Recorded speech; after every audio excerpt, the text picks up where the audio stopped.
जय जगन्नाथ दर्शक बंधु मु आपण मानकर छोटिया भाई डी कृष्णा आज मु आपण मान सांगे एमती जड़े कलाकार सांगे देखा करेबी कथा करेबी जे जे कि यात्रा जगत रे बहुत कलाकार मु देखी किंतु बहुत दिन रु मु देखु आसुची ईस्टर्न ब्लू रु देखी आसुची मु तांकू सी जड़े एमती जड़े पर्सन लोक जे अन्याय को केबे प्रश्रय दियंतिनी से जेते बड़ जहाँ भी हो से मैनेजमेंट हो कि मालिक हो जी भी हो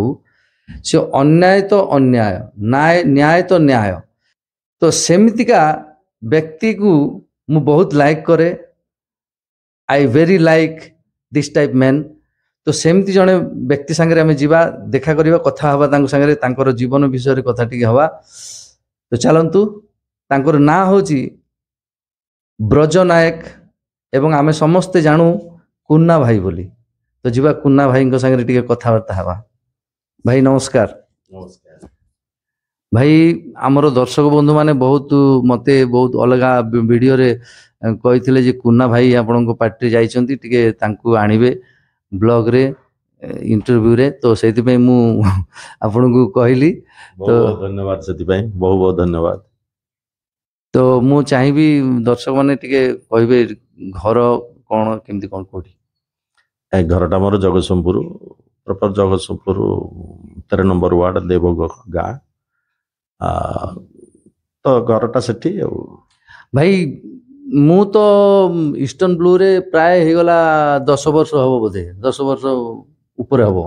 ईस्टर्न को हम छता चिन्ह जिंदाबाद छता चिन्ह 12 वर्ष हबो 13 वर्ष हबो सेबे मु देखि आसी फादर ही अछंती तो माने केते वर्ष हेलानी यात्रा पार्टी आपणकर बयस केते थिला सेतेबेले जेतेबेले आस्थिले मु जेतेबेले यात्रा को आस्थिली मते बयस थिला 15 16 बुद्धि थिला पूरा टोका टोका पूरा सर मैट्रिक 10वीं रे पढुतली पळे आइली। अच्छा जो शौक रे आछंती ना कोठी शिखिथिले ना एमती ना किछि शिखिनी घरे टिके बाळुंगा होतली छोट बेले यही ड्रामा फामा हे फड़े ये सब हुए भाई दिने विरक्त होकर गोटे जाबड़ाटे पकेले घर नुचिकी पड़े आइली जेतेले फास्ट फास्ट आसिले जेतेले हीरो फिरो करथले ना कोन प्रथम चाइल्ड हीरो करथले सेतेबेले पौराणिक नाटक चलतला चाइल्ड हीरो महाभारत महाभारत रे अभिमन्यु करथली आउ से वर्ष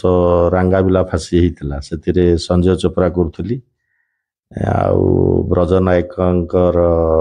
आजिर दुनिया नाटक रे करथली कुमार पाठ छोट। अच्छा भाई कहले छोट बेलू स्कूल समय रु बालुंगामी करथले घरे माड़ भी खाउथले तो यात्रा को जो आसिले यात्रा ही कहीं चॉइस कले अलग अलग जिनस बालुंगामीटा तो मोर छई थिला से वर्तमान जोटी ड्रामा हबो सेठी पळेबी यात्रा हमर से जगतसिंहपुर मकर मेला हुए सेठी 3 राती 3 दिन पूरा दला रुहे सेठी जाई बसिबी देखिबी यात्रा घरे खोजिकी जाई मते आनिकी आसबे खाई दे पुन नुचिकी पळेबी यही प्रकार ड्रामा पा ये हवा परे मारले मु तो से यात्रा फत्रा देखे तेणु यात्रा को पळेई गली हो कोन से किछि का नै अभिनय करिवे हो। प्रथम यात्रा पार्टी कोउटा मोर प्रथम यात्रा पार्टी होउछ मु घर जत नुची पळेली सेठी जाई पहुंचली कांस ऑपेरा सेठी हम मोर यात्रा गुरु जी सर्वेश्वर दास से हम घर पाकर सी से पार्टी पड़ता सी से अच्छा बोली मुझे जानी गोटे पार्टी पड़ी कौटी ना नुआहाट पड़ी नुआहाट पहुँचला कांस पार्टी पड़ी सर्वेश्वर घर को आसता सेठी भाई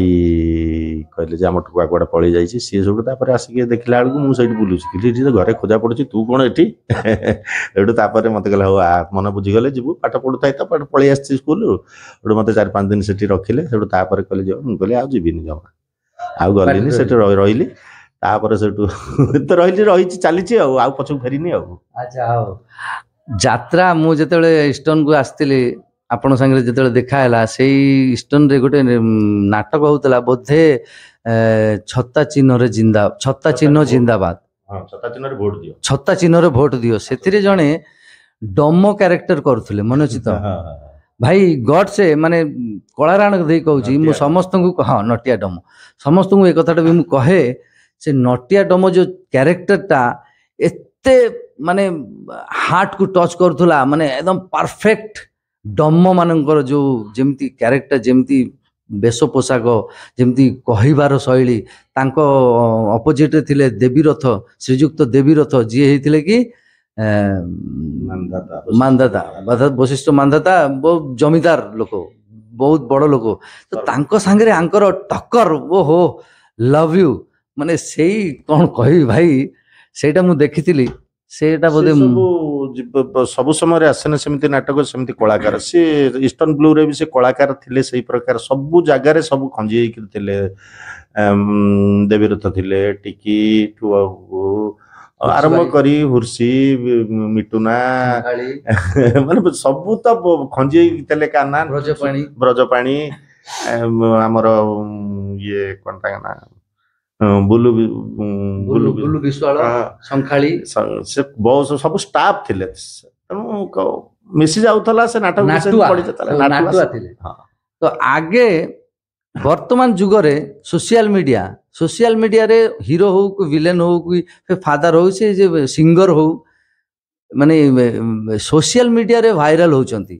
କିନ୍ତୁ ଆଗେ ଯେତେବେଳେ ଭାଇମାନେ ଥିଲେ ଦୈତାରୀ ନନା ଯେମିତି ଏ ଆମର କୁନା ଭାଇ ଯେମିତି ସେତେବେଳେ କିନ୍ତୁ ସୋସିଆଲ ମିଡ଼ିଆ ନଥିଲା ନା ସୋସିଆଲ ଥିଲା ନା ମିଡ଼ିଆ ଥିଲା କିନ୍ତୁ ସେତେବେଳେ ବି ଏମାନଙ୍କୁ ଦେଖିବା ପାଇଁ ଲୋକ ଧାଇଁ ଆସୁଥିଲେ କୋଉ କୋଉ ଦୂରରୁ। ଆଚ୍ଛା ଆଉ ଗୋଟେ କଥା ବର୍ତ୍ତମାନ ଆପଣ ଆସିଛନ୍ତି ଯାତ୍ରା ସିଂହ ବାହିନୀକୁ 2025-26 ଯାତ୍ରା ଏଇଠି ଯେଉଁ ବହୁତ ଜୁନିୟର କଳାକାର ଅଛନ୍ତି ଆପଣଙ୍କର ନୁହେଁ କି ତ ସିନିୟର ହିସାବରେ ଜୁନିୟର କଳାକାର ମାନେ ଯେତେ ସବୁ ଅଛନ୍ତି କେମିତି କ'ଣ ଆପଣଙ୍କୁ ରେସ୍ପେକ୍ଟ କେମିତି କ'ଣ? ବହୁତ ଭଲ ଏଠି ବଢ଼ିଆ ଲାଗୁଛି କାରଣ ଏଇ ଯେଉଁମାନେ ସବୁ ଏଠି ଏ ବର୍ଷ ଟିମ୍ଟି ପଡ଼ିଛନ୍ତି ଆମର ବବୁଲ କ୍ଷିତୀଶଠୁ ଆରମ୍ଭ କରି ଦୀପୁ ଜଗନାଇ ଜିତପାଡ଼ି ଆମର ଏ ଯିଏ ସବୁ ଅଛନ୍ତି ବହୁତ ବଢ଼ିଆ ଏକଦମ ମିଶି ମାସିକି ଚାଲିଛନ୍ତି ଏକଦମ ବଢ଼ିଆ ଏକଦମ କିଛି ନାହିଁ ଯେମିତି ଗୋଟାଏ ପରିବାରରେ ଗୋଟେ ବାପର ଛୁଆ ଯେମିତି ସେଇ ପ୍ରକାର ହିସାବରେ ଚାଲିଛି ଏଠି ସମସ୍ତେ ସମ୍ମାନ ଦେଉଛନ୍ତି ସମ୍ମାନଟା ଜୋର ଜବରଦସ୍ତି ଆଦାୟ କରାଯାଏ ନା ଆମେ ଯଦି ତୁମକୁ ଠିକ ବାଗରେ ସ୍ନେହଟିଏ କଲୁ ତୁମେ ଆମକୁ ଭକ୍ତି କରିବ ଆଉ ଆମେ ଯଦି ତମକୁ ଦେଖିବୁ ଆଜିକାଲି ଆଉ ସେ ସମୟ ନାହିଁ ନା ବର୍ତ୍ତମାନ ଯୁଗ ଯାଇ କୋଉଠି ପହଞ୍ଚିଲାଣି ତେଣୁ ସମ୍ମାନ ସ୍ନେହ ପ୍ରେମ ଭଲ ପାଇବା ଜୋର ଜବରଦସ୍ତି ଆଦାୟ କରେ ନା ନିଜର ଯୋଗ୍ୟତା ବଳେ ଆଦାୟ କରାଯାଏ ତେଣୁ ଆମ ଆପଣଙ୍କ ପ୍ରତି ବହୁତ ଅଛି ସମ୍ମାନ ଆଉ ଏ ଯୋଉ ଫାଷ୍ଟ ନାଟକ ଆମର ତ ସରିଯାଇଛି ଭୋଳା ଶଙ୍କର ଯୋଉଟାକି ବହୁତ ପପୁଲାର ହେଇଛି ସମସ୍ତେ ଅନେଇଛନ୍ତି ସେ ନାଟକଟା କେବେ ଆମର ଯାତ୍ରାପାଟି ବାହାରିଲେ ସେ ନାଟକଟାକୁ ଦେଖିବେ ବୋଲି ସେଇ ନାଟକର ଚରିତ୍ର କେମିତି କ'ଣ ଅଛି ଟିକେ ଦର୍ଶକ ଭାଇମାନଙ୍କୁ ଭୋଳାଶଙ୍କର ଚରିତ୍ର ଭୋଳାଶଙ୍କର ନାଟକଟା ଏକଦମ ବଢ଼ିଆ ହେଇଛି ସେ ସବୁ ଚରିତ୍ର ଉପରେ ରହିଛି ଗୁରୁତ୍ୱ ସେ ନାଟକର ଗୋଟେ ଏ ପ୍ରକାର ହେଇଛି ସେ ଯେକୌଣସି ଚରିତ୍ର ଯେତେ କଳାକାର ଯେତେ ଉପରକୁ ନେଇପାରିବେ ସେ ନାଟକ ସେତେ ଉପରକୁ ଯିବ ସବୁ ଗୁଡ଼ା ଚରିତ୍ର ଭଲ ହେଇଛି ମୋର ତ ବି ଗୋଟେ ଚରିତ୍ର ତା ଦେହରେ ରହିଛି ସେଠି ମୁଁ ଏଇଠି ଗୋଟେ ଛୋଟିଆ କଥା କହିବି ହଁ ଭାଇଙ୍କର କୁନା ଭାଇଙ୍କର ଗୋଟେ ଚରିତ୍ର ସେଥିରେ ଅଛି ମୁଁ ଦେଖୁଥିଲି ପ୍ରଥମେ ଆପଣ ଜାଣିପାରିବେନି ଚରିତ୍ରର ମାନେଟା କ'ଣ ଚରିତ୍ର କ'ଣ ଗୋଟେ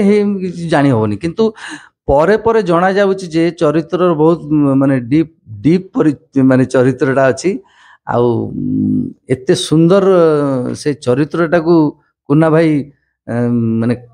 କାମ କରିଛନ୍ତି ମତେ ବହୁତ ବହୁତ ପସନ୍ଦ ଲାଗୁଛି। ହଁ ସେ ଚରିତ୍ରଟି ସେମିତି ଜଣା ପଡୁଛି ଗୋଟେ କିଛି ପ୍ରଥମରୁ ଯେତେବେଳେ ବାହାରୁଛି ଯିଏକି ଆମର ନାଟକର ଖଳନାୟିକା ରହୁଛି ମିନୁ ମହାପାତ୍ର ମାନେ ଗୋଟେ ଗୁଣ୍ଡା ଟାଇପର ତା ପାଖରେ ରହୁଛି ବଡିଗାର୍ଡ ହିସାବରେ ରହୁଛି କିନ୍ତୁ ସିଏ ସେଇ ଘରର ପୁଅ ସାନ ପୁଅ ଇଏରେ ରହୁଛି ବିବାହ ହେଇନି ସେ ପୁରା ପରମ୍ପରାକୁ ଇଏ କରିବା ପାଇଁ ସେ ଜଗି ରଖିକି ଚଳୁଛି ଭଲ ଚରିତ୍ର ଅସୁବିଧା ନାହିଁ। ଆଚ୍ଛା ଆମର ସେକେଣ୍ଡ ନାଟକ କେମିତି କ'ଣ ଅଛି କେମିତି କ'ଣ ଲୋକଙ୍କୁ ଭଲ ଲାଗିବ? ହଁ ସିଏ ଗୋଟେ ପ୍ରକାର ହେଇଥିଲା ଇଏ ଗୋଟେ କଳିଯୁଗ ଏଥୁଅନ୍ତେ କଳିଯୁଗ ଶେଷ ଅରୁଣ ବାରିଙ୍କ ରଚନା ଆଉ ଆମର ଶାରଦା ରାଣାଙ୍କ ନିର୍ଦ୍ଦେଶନା ମିହିର ମହାନ୍ତି ସଙ୍ଗୀତ ଦେଇଛନ୍ତି ଆଉ ନୃତ୍ୟ ଆମର ବାପି କରିଛନ୍ତି ଆଉ ସେ ନାଟକଟି ଗୋଟେ ଅଲଗା ପ୍ରକାର ହେଇଛି କାହାଣୀ ରହିଛି ଅରୁଣ ବାରିଙ୍କ ନାଟକ ସତ କାହାଣୀ ରୁହେ ବହୁତ ମଜବୁତ କାହାଣୀ ରୁହେ ଚରିତ୍ର ବି ରୁହେ ହେଇଛି ଗୋଟେ ନୂଆ ପ୍ରକାର ହେଇଛି ଭଲ ଲାଗିବ। ବହୁତ ବହୁତ ଧନ୍ୟବାଦ କୁନା ଭାଇଙ୍କୁ ଧନ୍ୟବାଦ ନମସ୍କାର। ତ ନେକ୍ସଟ ଭିଡ଼ିଓ ଆଉ ଜଣେ କଳାକାର ସାଙ୍ଗରେ ଦେଖା କରାଇବି। ଜୟ ଜଗନ୍ନାଥ।